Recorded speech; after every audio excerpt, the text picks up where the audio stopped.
Solidarité dans la Confédération AES. Le leadership du président en exercice, le général d'armée Assimi Goïta, conforté par ses pairs, le Niger offre gracieusement du carburant aux autorités maliennes pour répondre avec diligence aux besoins des populations.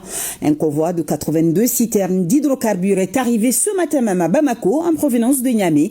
Ce geste empreint de reconnaissance a été chaleureusement salué par le ministre de l'Industrie et du Commerce au nom du président de la transition et du gouvernement du Mali.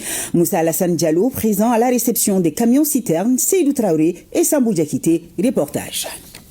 C'est aux environs des 12 heures temps universel que les 82 camions-citernes d'hydrocarbures convoyés par les forces de défense et de sécurité unifiées de l'AES sont arrivés à Bamako, à bord de pick-up, de blindés et de motos, après avoir parcouru 1400 km entre Niamey et Bamako. Les forces nigériennes ont témoigné de la solidarité du peuple nigérien envers leurs frères maliens.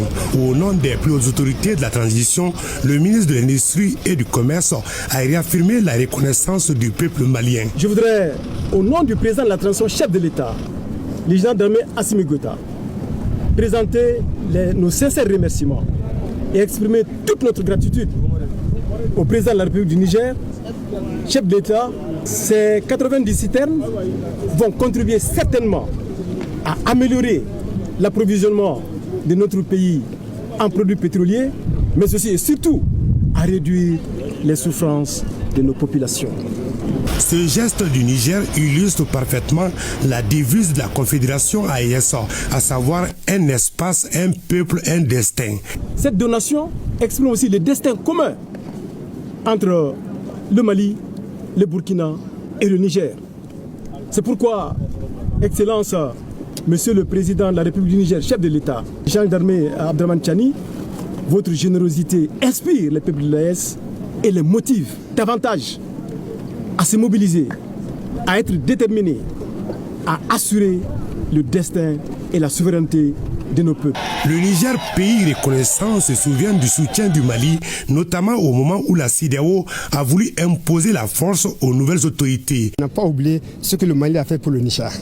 Je vais faire un petit rappel de l'histoire. Vous vous rappelez, il y a un an et quelques, quand le Niger a été menacé d'être agressé par la CEDEAO parce que le Niger a décidé de prendre son destin en main, la CEDEAO a décidé d'agresser le Niger d'une manière violente. Le Mali s'est levé, le Burkina s'est levé, la Guinée s'est levée pour dire non à l'agression de la CEDEAO. Ça a été un moment formidable que le Niger ne m'a jamais oublié. Le Niger reconnaissant à l'égard du Mali et de ses dirigeants. C'est conformément à cette gratitude que le Niger aussi a décidé à son tour de fournir d'une manière prioritaire ce carburant aux Maliens pour faire face à l'épreuve que le Mali est en train de subir depuis quelques jours ici à Bamako.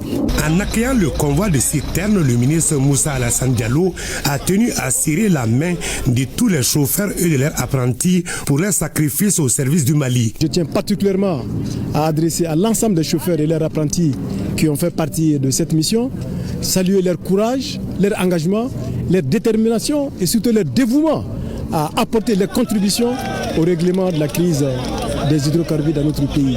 Chaque pas compte dans la gestion de cette crise-là. Chaque pas compte. Et il faut saluer et reconnaître chaque pas.